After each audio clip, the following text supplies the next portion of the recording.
ਇਹ ਜਿਹੜੇ derogatory comment Indian Americans ਦੇ ਖਿਲਾਫ ਆਏ H1B ਪ੍ਰੋਗਰਾਮ ਦੇ ਉੱਤੇ ਜਦੋਂ ਡਿਬੇਟ ਚੱਲ ਰਹੀ ਸੀ, ਇਹ ਆਪਣੇ ਆਪ 'ਚ ਇਸ ਗੱਲ ਦਾ ਸਬੂਤ ਹੈ ਕਿ ਕਿਸ ਲੈਵਲ ਦਾ ਹਿੰਦੂ ਫੋਬੀਆ।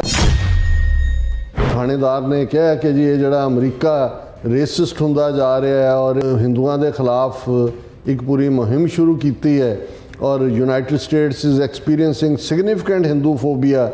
ਔਰ ਉਹਨੇ ਕਿਹਾ ਇਸ ਲਈ ਮੈਂ ਕਾਂਗਰੈਸ਼ਨਲ ਰੈਜ਼ੋਲੂਸ਼ਨ ਬਾਈਪਾਰਟੀਸਨ ਲਿਆ ਰਿਹਾ। Racism in America is still alive and well, and we must stand up to it together. H1B program ना सिर्फ जारी रहना चाहिए, 10-fold होना चाहिए। Increase H1B 10-fold and eliminate country quotas.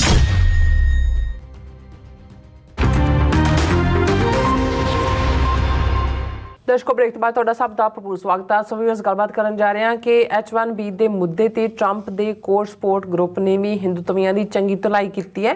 ਹੁਣ ਮਿਸ਼ੀਗਨ ਦੇ ਇੱਕ ਹਿੰਦੂਤਵੀ ਕਾਂਗਰਸਮੈਨ ਸ਼੍ਰੀ ਥਾਣੇਦਾਰ ਵੱਲੋਂ ਇਸ ਨੂੰ ਹਿੰਦੂ ਫੋਬੀਆ ਦੱਸ ਕੇ US ਕਾਂਗਰਸ ਵਿੱਚ ਇੱਕ ਮਤਾ ਲਿਆਂਦਾ ਗਿਆ। ਸੋ ਇਸ ਬਾਰੇ ਆਪਾਂ ਗੱਲਬਾਤ ਕਰਨ ਜਾ ਰਹੇ ਹਾਂ। ਸੋ ਅਸੀਂ ਚਾਹਾਂਗੇ ਕਿ ਤੁਸੀਂ ਇਸੇ ਤਰ੍ਹਾਂ ਬਣੇ ਰਹਿਣਾ। ਦੇਖਣ ਸੁਣ ਲਈ ਜਾਂ ਲਿਖਣ ਲਈ ਤੁਹਾਡਾ ਸਭ ਦਾ ਬਹੁਤ ਬਹੁਤ ਸ਼ੁਕਰੀਆ ਜੀ। ਡਾਕਟਰ ਸਾਹਿਬ, ਕੀ ਕਹਿਣਾ ਚਾਹੋਗੇ? देखो, एक पासे क्योंकि जस्टिन ट्रूडो ने ऑलरेडी लिबरल पार्टी दे विच लीडर दी चोण दी प्रोसैस दा राह पद्धरा कर दिता है, ये कह के कि वो जिहड़े ने रिज़ाइन कर रहे हैं। हालां उन्होंने पार्लीमेंट नूं प्रो रोग जिहड़ा जिन्हों सस्पेंड कहंदे ने सस्पेंड कीता है और जिहड़े उस दौड़ दे विच शामिल ने लिबरल पार्टी दी लीडर च उहदे च एक बीबी जिस नूं ट्रंप ने जिस नूं जस्टिन ट्रूडो ने अपनी कैबिनेट दे विच भी लिया सी, अनीता आनंद, उस नूं as a party leader project किया जा रहा है और उस दे उत्ते इंडियन मीडिया पूरा सैलीब्रेट कर रहा है कि जी एक हिंदू औरत जिहड़ी है नैक्सट प्राइम मिनिस्टर हो सकती है कैनेडा की। हालां मैनूं नहीं लगता भी ईवन पार्टी लीडर के तौर पर भी उहदा चांस है, तो जे बन भी जाती है तो जो इलैक्शनां दे इस वेले चल रहा उहदे च कोई लिबरल पार्टी का चांस नहीं है। पर मैं ये दस रहा भी वो अपनी ऑडियंस नूं अपने लोगों नूं ये दस्सण दी कोशिश कर रहे हैं क्योंकि ट्रांसनैशनल रिप्रैशन दे उत्ते जिवें इन्हां नूं रगड़ा मिलिया कैनेडा ने जस्टिन ट्रूडो, उसनूं तो हमेशा साडा सैल्यूट रहेगा। और ईवन अज दी आवाज़ प्रोग्राम च भी मैं अज कहा इस दे उत्ते गल करदे हैं कि जिवें बेशक मनमोहन सिंह ने सिखां दा कुछ नहीं सवारिया, लेकिन जो कुछ उन्हें इंडिया लई कीता, जिवें उन्होंने एक बैंकरप्ट स्टेट नूं लिजा के उत्थे खड़ा कर दिता है कि भाई उन्हां दे कोल जिहड़ा किन्ना फॉरेन एक्सचेंज रिजर्व होया, ग्रोथ रेट 7-8% ते गया किस लैवल ते। और उन्हें अपनी अखीरली प्रैस कॉन्फ्रेंस दे विच ये गल कही सी क्योंकि उदों अन्ना हज़ारे राहीं RSS ने विवेकानंद फाउंडेशन जिन्हों अजीत डोवल ओन करता है, पहला रामदेव बिठाया, फिर अन्ना हज़ारे बिठाया और इन्ना बदनाम कर दिता सी क्योंकि 4 चफेरे करप्शन तो चल ही रही सी क्योंकि पहली बार फॉरेन इन्वेस्टमेंट आई और कोई IT सैक्टर की इन्वेस्टमेंट और उस दौर दे विच ही जिहड़ी करप्शन है वो लखां चों करोड़ां ते अरबां च पहुँच गई। सो उहदा ब्लेम भी सी। पर उन्हें एक गल कही जिहड़ी हुण जदों कि मनमोहन सिंह दे जाण तो बाद ग्लोबली उहदियां सेवावां नूं रैकगनाइज़ किया गया जां ऑनेस्टी नूं मार्क किया गया, तो उन्हें कहा सी कि history will be kind to me कि भी तुसी तो मेरे नाल जो कर रहे हो कर ही रहे हो, लेकिन इतिहास मेरे नाल। और मैं समझदा भी ये उन्हें 2014 दे विच कहा जदों उन्हें प्राइम मिनिस्टर दा अहुदा छड्डिया, तो आलमोस्ट 10 साल बाद ये गल साबित हुई कि भी बिल्कुल लोकां दे सामने हुण ये गुंडा और झूठा और बदकार मोदी ते दूसरे पासे एक जेंटलमैन का मॉडल है। सो मैं समझदा भी जस्टिन ट्रूडो दे नाल भी बेशक इस वेले कला कनेडियन मीडिया का एक तबका ही नहीं, हिंदू तो भी जो कर ही रहे हैं। ईवन मैं सिखां दे एक तबके च भी देखदा है, BBC पंजाबी ने एक स्टोरी की, वो कहंदा जी जिहड़े टैक्स इन्ना क वध गया सी, घरां दी मॉर्टगेज दुगनी हो गई सी, फलाना ते टिमका। ते अज दे प्रोग्राम च मैं कहा, अज दी आवाज़ मैं कहा ये ਜਿਹੜੀਆਂ ਨੀਤੀਆਂ ਹੁੰਦੀਆਂ ਨੇ ਜਦੋਂ ਤੁਸੀਂ ਪਿੱਛੇ ਮੁੜ ਕੇ ਦੇਖੋ, ਜਸਟਿਨ ਟਰੂਡੋ ਨੇ ਕੈਨੇਡਾ ਦੀ ਔ ਨੂੰ, ਕੈਨੇਡਾ ਦੇ ਲਾਅ ਨੂੰ ਔਰ ਜਿੰਨੇ ਪ੍ਰੈਸ਼ਰ ਥੱਲੇ ਉਹ ਬੇਸ਼ੱਕ ਅੱਜ ਹੀ 6 ਫਾਰ ਜਸਟਿਸ ने भी इस दे उत्ते अपनी प्रैस रिलीज़ दी है, सैलीब्रेट किया ट्रूडो नूं कि भाई ਹੀ ਸਟੂਡ ਬਾਈ ਦਾ ਕੈਨੇਡੀਅਨ ਵੈਲਿਊਜ਼ ਔਰ ਉਹਦੇ ਥੱਲੇ ਖਾਲਿਸਤਾਨ ਰੈਫਰੈਂਡਮ ਵੀ ਕੈਨੇਡਾ 'ਚ ਹੋਇਆ। ਕੱਲਾ ਇਹੀ ਨਹੀਂ, ਜਿਹੜੀ ਇਮੀਗ੍ਰੇਸ਼ਨ ਪਾਲਿਸੀ ਵੀ ਹੈ ਜਿਹੜਾ ਸਭ ਤੋਂ ਵੱਡਾ ਉਹਨਾਂ ਦੇ ਡਾਊਨਫਾਲ ਦਾ ਕਾਰਨ ਬਣਦਾ ਹੈ। ਇਹ ਆਉਣ ਵਾਲਾ ਵਕਤ ਦੱਸੇਗਾ ਕਿ ਕੈਨੇਡਾ ਨੂੰ ਹੁਣ ਕੈਨੇਡਾ ਏਰੀਆ ਵਾਈਜ਼ ਅਮਰੀਕਾ ਤੋਂ ਵੀ 1.5 ਲੱਖ ਸਕੁਅਰ ਮਾਈਲ ਵੱਡੀ ਟੈਰੀਟਰੀ ਹੈ ਔਰ ਆਬਾਦੀ ਉਹਦੀ ਜਿਹੜੀ ਆ ਉਹ 4 ਕਰੋੜ ਦੇ ਨੇੜੇ ਤੇੜੇ ਆ, ਕੈਲੀਫੋਰਨੀਆ ਦੀ ਆਬਾਦੀ ਦੇ ਬਰਾਬਰ ਹੈ। ਠੀਕ ਹੈ ਕਿ ਇਨੀਸ਼ੀਅਲੀ ਜਿਸ ਤੇਜ਼ੀ ਦੇ ਨਾਲ ਲੋਕ ਆਏ ਔਰ ਉਹਨੇ ਇੱਕ ਪ੍ਰਬੰਧ ਨਹੀਂ ਸੀ, ਲੇਕਿਨ ਸੈਟਲ ਹੋ ਜਾਣਗੇ।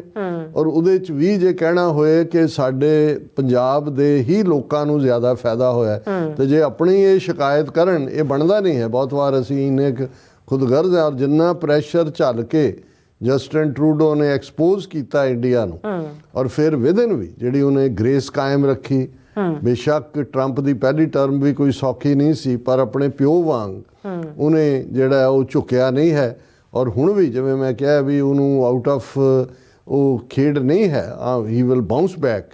ਸੋ ਇੱਕ ਪਾਸੇ ਤਾਂ ਕੈਨੇਡਾ ਦੇ ਵਿੱਚ ਇਹ ਜਿਹੜਾ ਪਾਰਟ ਹੈ ਇਹਦੇ ਥੱਲੇ ਇੰਡੀਆ ਹੁਣ ਅਨੀਤਾ ਆਨੰਦ ਦੇ ਆਲੇ ਦੁਆਲੇ ਕਿ ਜੀ ਉਹ ਬਣੇਗੀ। ਹਾਲਾਂ ਉਹਨਾਂ ਨੂੰ ਸ਼ਾਇਦ ਬਹੁਤ ਸਾਰੇ ਇੰਡੀਆ ਦੇ ਲੋਕਾਂ ਨੂੰ ਇਹ ਅਹਿਸਾਸ ਨਹੀਂ ਹੈ ਵੀ ਜਿਹੜੀਆਂ ਸਟੇਟ ਦੀਆਂ ਪਾਲਿਸੀਜ਼ ਹੁੰਦੀਆਂ ਨੇ, ਜੇ ਇਨਵੈਸਟੀਗੇਸ਼ਨ ਚੱਲ ਰਹੀ ਹੈ ਉਹ ਚੱਲਦੀ ਰਹੇਗੀ। ਉੱਥੇ ਕੰਜ਼ਰਵੇਟਿਵ ਆ ਜਾਏ ਜਾਂ NDP ਆ ਜਾਏ, ਜੇ RCMP ਔਰ ਸੀਸਸ ਉਹਨਾਂ ਦੀਆਂ ਰਿਪੋਰਟਾਂ ਦੇ ਬੇਸਡ ਫੋਰਨ ਇੰਟਰਫੇਰੈਂਸ ਉਹ ਗੱਲ ਚੱਲਦੀ ਰਹੇ, ਉਹਦੇ ਨਾਲ ਫਰਕ ਨਹੀਂ ਹੋਏਗਾ। ਹਾਲਾਂ ਕੋਈ ਥੋੜ੍ਹਾ ਬਹੁਤ ਉਸ ਨੂੰ ਪੋਲੀਟੀਕਲੀ ਔਰ ਨੈਗੇਟਿਵ ਕਹਿ ਸਕਦਾ ਹੈ ਕਿ ਵੀ ਕੌਣ ਕਿੰਨਾ ਹੈ। ਔਰ ਜਸਟਿਨ ਟਰੂਡੋ ਨੇ ਕਦੇ ਇੰਡੀਆ ਦੇ ਖਿਲਾਫ ਅਦਰ ਦੈਨ ਜੋ ਉਹਨਾਂ ਦੀਆਂ ਕਰਤੂਤਾਂ ਸੀ ਕਦੇ ਬੈਡ ਮਾਊਥਿੰਗ ਵਾਲਾ ਕੋਈ ਬਿਆਨਬਾਜ਼ੀ ਨਹੀਂ ਕੀਤੀ। ਸੋ ਮੈਨੂੰ ਇਹ ਲੱਗਦਾ ਹੈ ਕਿ ਇਹ ਗ੍ਰੇਸਫੁਲ ਲੀਡਰ ਸੀ ਔਰ ਉਹਨੇ ਦੱਸਿਆ ਹੈ ਕਿ ਵੀ ਤੁਸੀਂ ਆਪਣੇ ਜਿਹੜਾ ਸਿਧਾਂਤ ਦੇ ਲਈ ਕਿਵੇਂ ਖਲੋਂਦੇ ਹੋ, ਆਪਣੇ ਮੁਲਕ ਦੇ ਇੰਟਰਸਟ ਦੇ ਲਈ। ਹੁਣ ਦੂਸਰੇ ਪਾਸੇ ਕਿਉਂਕਿ ਅਮਰੀਕਾ ਦੇ ਵਿੱਚ ਟਰਾਂਸਨੈਸ਼ਨਲ ਰਿਪਰੈਸ਼ਨ ਦਾ ਮੁੱਦਾ ਨਿਖਿਲ ਗੁਪਤੇ ਦੇ ਖਿਲਾਫ ਔਰ ਇਹਨਾਂ ਦਾ ਯਾਰ ਅਡਾਨੀ ਉਸ ਨੂੰ ਇੱਥੇ ਫੜੂੰਗਿਆ ਹੋਇਆ ਔਰ ਇਸ ਸਾਰੇ ਦੇ ਚੱਲਦਿਆਂ ਜਿਹੜਾ ਟਰੰਪ ਦਾ ਨੋਮੀਨੀ ਰਾਮਾਸਵਾਮੀ ਕਿ ਕੌਣ ਹੈ ਜਿਹੜਾ ਐਲਨ ਮਸਕ ਦੇ ਨਾਲ ਅਨਅਫੀਸ਼ੀਅਲ ਸੰਜੇ ਗਾਂਧੀ ਲਾਇਆ ਇੱਕ ਨਾਲ। ਹੁਣ ਸੰਜੇ ਗਾਂਧੀ ਫਿਨੋਮੀਨਾ ਕੀ ਹੈ? ਹੁਣ ਜਦੋਂ ਐਮਰਜੈਂਸੀ ਇੰਦਰਾ ਗਾਂਧੀ ਨੇ ਲਾਈ, ਸੰਜੇ ਗਾਂਧੀ ਦੇ ਕੋਲ ਕੋਈ ਅਫੀਸ਼ੀਅਲ ਅਹੁਦਾ ਤਾਂ ਨਹੀਂ ਸੀ, ਨਾ ਉਹ ਕੋਈ MP ਸੀ, ਨਾ ਕੋਈ ਉਹ ਦੂਜਾ ਸੀ, ਉਹਨੇ ਯੂਥ ਕਾਂਗਰਸ ਵਗੈਰਾ ਬਣਾਏ, ਲੇਕਿਨ ਰੀਅਲ ਪਾਵਰ ਜਿਹੜੀ ਹੈ ਉਹ ਐਮਰਜੈਂਸੀ ਦਾ ਮਤਲਬ ਸੰਜੇ ਗਾਂਧੀ ਦਾ ਰੂਲ ਸੀ। ਸੋ ਹੁਣ ਇਵੇਂ ਹੀ ਐਲਨ ਮਸਕ ਔਰ ਰਾਮਾਸਵਾਮੀ ਇਹਨਾਂ ਦੇ ਕੋਲੇ ਕੋਈ ਇਲੈਕਟਡ ਅਫੀਸ਼ੀਅਲ ਨਹੀਂ ਨੇ, ਪਰ ਜਿਵੇਂ ਸਰਕਾਰ ਨੂੰ ਚਲਾਉਣ ਦੇ ਨਾਂ ਥੱਲੇ ਜਾਂ ਉਹ ਗਵਰਨਮੈਂਟ ਨੂੰ ਕੱਟ ਕਰਨ ਦੇ ਨਾਂ ਥੱਲੇ ਕਿ ਜੀ ਉਹਦਾ ਖਰਚੇ ਕੱਟ ਕਰੋ, ਇਹਨਾਂ ਨੂੰ ਐਕਸਟਰਾ ਕਨਸਟੀਟਿਊਸ਼ਨਲ ਲਿਆਂਦਾ, ਇਹਨਾਂ ਨੇ ਟਾਈਓ ਹੋਣਾ ਹੀ ਹੈ, ਇੱਕ ਦੂਜੇ ਦੀ ਟਾਈ ਫੜਨੀ। ਪਰ ਇਸ ਸਾਰੇ ਪੀਰੀਅਡ 'ਚ ਹੁਣ ਉਹ ਚਾਂਬੜਾ ਜਿਹੜਾ ਹੈ ਉਹ ਰਾਮਾਸਵਾਮੀ ਕੇ ਕੌਣ ਹੈ ਜਿਹੜਾ ਉਹਨੇ ਅਮਰੀਕਨ ਫੈਮਿਲੀ ਵੈਲਿਊ ਸਿਸਟਮ ਨੂੰ ਕਿ ਜੀ ਦੇਖੋ, ਕਹਿਣਾ ਉਹ ਇਹ ਚਾਹੁੰਦਾ ਸੀ ਦੇਖੋ ਅਸੀਂ ਬਦਸ਼ਕਲ ਕਿਸਮ ਦੇ ਲੋਕ ਇੰਡੀਆ ਤੋਂ ਆਉਣ ਵਾਲੇ ਕਿੰਨੇ ਅਸੀਂ ਸਮਾਰਟ ਹੈ, ਤੁਹਾਡੇ ਤਾਂ ਫੈਮਿਲੀ ਵੈਲਿਊਜ਼ ਨਹੀਂ, ਤੁਹਾਡੇ ਬੱਚੇ ਆਹ ਦੇਖਦੇ ਨੇ ਵੀਡੀਓ ਗੇਮਾਂ, ਦੂਜਾ ਸਾਡੇ ਮੈਥਮੈਟਿਕਸ ਪੜ੍ਹਦੇ ਨੇ, ਸਾਡੇ ਫਲਾਣਾ। ਔਰ ਉਹਨੇ ਜਿਹੜਾ ਕੋਰ ਟਰੰਪ ਸਪੋਰਟਰ ਗਰੁੱਪ ਸੀ ਉਹਨਾਂ ਨੂੰ ਸ਼ੇਕ ਕਰਤਾ। ਉਹਨਾਂ ਨੇ ਫਿਰ ਜਿਹੜੇ ਸਬੂਤ ਕੱਢੇ ਤੇ ਫਿਰ ਜਿਹੜਾ ਇਹਨਾਂ ਨੂੰ ਗਊ ਮੂਤ ਪੀਣਿਆਂ ਨੂੰ ਤਾਂ ਗੋਹਾ ਖਾਣ ਵਾਲਿਆਂ ਨੂੰ ਜਿਹੜਾ ਦਰਵਾਜ਼ਾ ਦਿਖਾਇਆ ਉਹ ਫਿਰ ਰਹਿ ਰੱਬ ਦਾ ਨਾਂ। ਫਿਰ 2 ਹਫ਼ਤੇ ਇਹੀ ਚੱਲਦਾ ਰਿਹਾ। ਔਰ ਸਾਡੇ ਇੱਕ ਵੀਰ ਸਿਆਟਲ ਤੋਂ ਪੁਰੇਵਾਲ ਸਾਹਿਬ ਉਹ ਮੈਨੂੰ ਕਹਿਣ ਲੱਗੇ ਜਿਹੜੀਆਂ ਗੱਲਾਂ ਅਸੀਂ ਇਹਨਾਂ ਬਾਰੇ ਕਹਿੰਦੇ ਰਹੇ ਹੁਣ ਅਮਰੀਕਨ ਕਹਿ ਰਹੇ ਨੇ।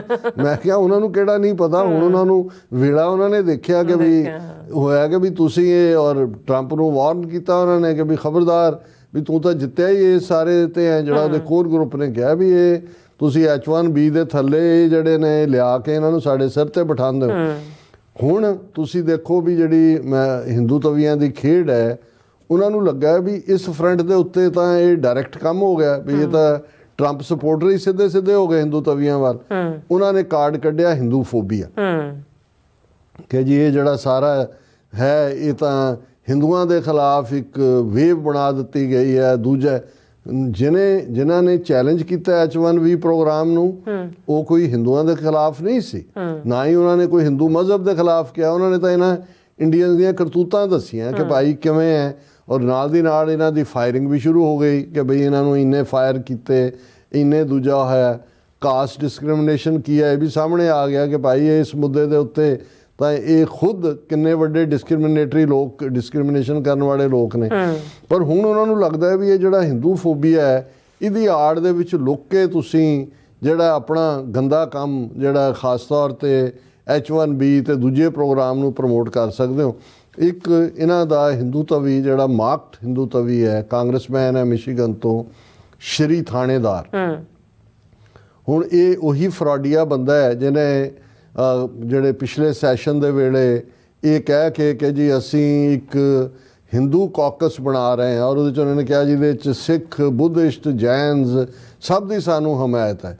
ਔਰ ਉਦੋਂ ਵੀ ਅਸੀਂ ਚੈਲੰਜ ਕੀਤਾ ਸੀ, ਸੈਗਮੈਂਟ ਵੀ ਕੀਤਾ ਸੀ, ਔਰ ਸਿੱਖ ਜਥੇਬੰਦੀਆਂ ਨੇ ਫੌਰਨ ਇਹਦਾ ਨੋਟਿਸ ਲਿਆ ਸੀ ਕਿ ਵੀ ਤੁਸੀਂ ਉਹੀ ਆਰਟੀਕਲ 25B ਜਿਹਦੇ ਥੱਲੇ ਇੰਡੀਆ 'ਚ ਤੁਸੀਂ ਸਿੱਖਾਂ, ਬੌਧੀਆਂ, ਜੈਨੀਆਂ ਨੂੰ ਹਿੰਦੂ ਬਣਾਉਂਦੇ ਹੋ, ਇੱਥੇ ਵੀ ਤੁਸੀਂ ਆਰਟੀਕਲ 25B ਲਾਗੂ ਕਰ ਰਹੇ ਹੋ, ਸਾਨੂੰ ਆਪਣੇ ਖੰਮਾਂ ਥੱਲੇ ਲੈ ਰਹੇ ਹੋ ਵੀ ਸਾਨੂੰ ਤੁਹਾਡੀ ਕੋਈ ਲੋੜ ਨਹੀਂ ਹੈ।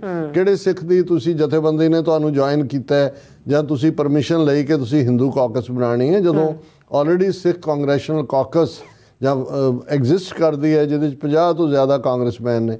ਸੋ ਉਹ ਉਹਦਾ ਫਰਾਡ ਜਿਹਾ ਚੱਲਿਆ ਨਹੀਂ ਸੀ, ਪਰ ਕਿਉਂਕਿ ਇਹ ਫਿਰ ਚੁਣ ਕੇ ਆ ਗਿਆ ਔਰ ਉਹਨੇ ਹੁਣ ਇਹ ਐਲਾਨ ਕੀਤਾ ਹੈ ਕਿ ਵੀ ਮੈਂ ਇੱਕ ਬਾਈ ਪਾਰਟੀਸਨ ਰੈਜ਼ੋਲੂਸ਼ਨ ਲਿਆ ਰਿਹਾ US ਕਾਂਗਰਸ ਹਿੰਦੂ ਫੋਬੀਆ ਦੇ ਖਿਲਾਫ।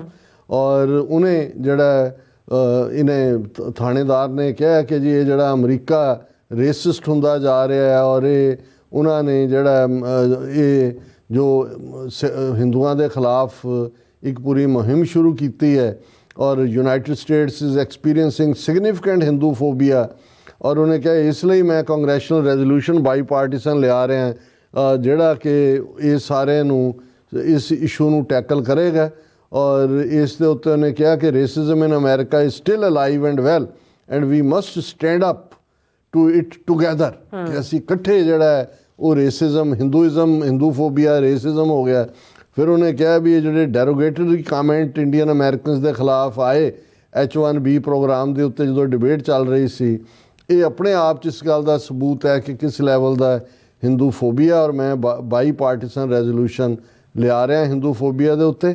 ਫਿਰ ਉਹਨੇ ਕਿਹਾ ਜੀ H1B ਪ੍ਰੋਗਰਾਮ ਨਾ ਸਿਰਫ ਜਾਰੀ ਰਹਿਣਾ ਚਾਹੀਦਾ, ਇਹ 10-fold ਹੋਣਾ ਚਾਹੀਦਾ ਹੈ। Increase H1B 10-fold and eliminate country quotas, ਕਿ ਜਿਹੜਾ ਮੁਲਕਾਂ ਦੇ ਵੀ ਕੋਟੇ ਰੱਖੇ ਹੋਏ ਨੇ, ਹੁਣ 73% ਇਕੱਲੇ ਇੰਡੀਆ ਤੋਂ ਨੇ ਆਏ H1B ਪ੍ਰੋਗਰਾਮ ਦੇ ਥੱਲੇ।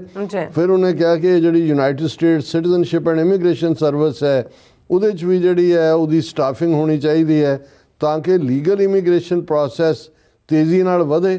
ਔਰ ਹੁਣ ਤੱਕ ਜਿਹੜਾ ਇੰਡੀਅਨਸ ਜਿਹੜੇ ਨੇ ਉਹ ਸਭ ਤੋਂ ਜ਼ਿਆਦਾ 72% H1B ਵੀਜ਼ੇ ਦਾ ਫਾਇਦਾ ਚੁੱਕਦੇ ਨੇ, 2023 ਦੀ ਇਹ ਫਿਗਰ ਹੈ। ਫਿਰ ਉਹਨੇ ਕਿਹਾ ਜੀ tech giants make up the majority of companies that use H1B visa programs, and tech billionaires like Elon Musk recently advocated for bringing in more migrants through the program. ਹੁਣ ਉਹ ਟੈਸਲਾ ਦਾ Musk ਨੇ ਵੀ H1B ਨੂੰ support ਕੀਤਾ ਹੈ। ਔਰ ਇਸ ਵੇਲੇ ਜਿਹੜਾ ਹੈ ਮਸਕ ਦੀ ਇਲੈਕਟ੍ਰੀਕਲ ਵਹੀਕਲ ਕੰਪਨੀ ਨੇ 15,000 ਦੇ ਕਰੀਬ ਅਮਰੀਕਨ ਵਰਕਰਸ ਨੂੰ ਅਪ੍ਰੈਲ ਤੋਂ ਲੈ ਕੇ ਹੁਣ ਤੱਕ ਲੇ ਆਫ ਕੀਤਾ ਹੈ ਔਰ ਉਹਨੇ H1B ਵਾਲੇ ਲਿਆ ਕੇ ਆਪਣੀ ਦੁਕਾਨਦਾਰੀ ਚਲਾਈ ਹੋਈ ਹੈ। ਹੁਣ ਇਸ ਗੱਲ ਨੇ ਹਾਲਾਂ ਇਹਨਾਂ ਦੇ ਖੈਮੇ ਨੂੰ ਵੀ ਡਿਵਾਈਡ ਕੀਤਾ ਹੈ ਕਿਉਂਕਿ ਹੁਣ ਐਲਨ ਮਸਕ ਨੇ ਜੇਬਾਂ ਵੀ ਭਰੀਆਂ ਹੋਈਆਂ ਪ੍ਰੈਜ਼ੀਡੈਂਟ ਟਰੰਪ ਦੀਆਂ ਔਰ ਉਹਨੇ ਵੱਡਾ ਇੱਕ ਜਿਹੜਾ ਉਹ ਚੌਕੀਦਾਰ ਵੀ ਲਾ ਦਿੱਤਾ ਕਿ ਜੀ ਹਕੂਮਤ ਦੇ ਉੱਤੇ ਚੌਕੀਦਾਰੀ ਕਰਨੀ ਹੈ। ਸੋ ਇਹ ਖੈਮਾ ਡਿਵਾਈਡਡ ਹੈ। ਸੋ ਮੈਨੂੰ ਇਹ ਲੱਗਦਾ ਹੈ ਕਿ ਵੀ ਇਹ ਹਿੰਦੂ ਤਵੀਆਂ ਦੇ ਲਈ ਹੁਣ ਬਚ ਨਿਕਲਣਾ ਸੌਖਾ ਨਹੀਂ ਹੋਣਾ ਕਿਉਂਕਿ ਅਮਰੀਕਨ ਜਿਹੜੇ ਨੇ ਉਹ ਇਹਨਾਂ ਦੇ ਸਾਰੇ ਜਿਹੜੇ ਦਾਅ ਪੇਚ ਨੇ ਉਹ ਚੰਗੀ ਤਰ੍ਹਾਂ ਸਮਝ ਰਹੇ ਨੇ। ਜੀ ਡਾਕਟਰ ਸਾਹਿਬ ਤੁਹਾਡਾ ਬਹੁਤ ਬਹੁਤ ਧੰਨਵਾਦ। ਸੋ ਥੈਨੇ ਬ੍ਰੇਕ ਵਿਊਅਰਸ ਤੁਸੀਂ ਇਸੇ ਤਰ੍ਹਾਂ ਬਣੇ ਰਹਿਣਾ। ਮਿਲਦੇ ਹਾਂ ਛੋਟੇ ਜਿਹੇ ਬ੍ਰੇਕ ਤੋਂ ਬਾਅਦ।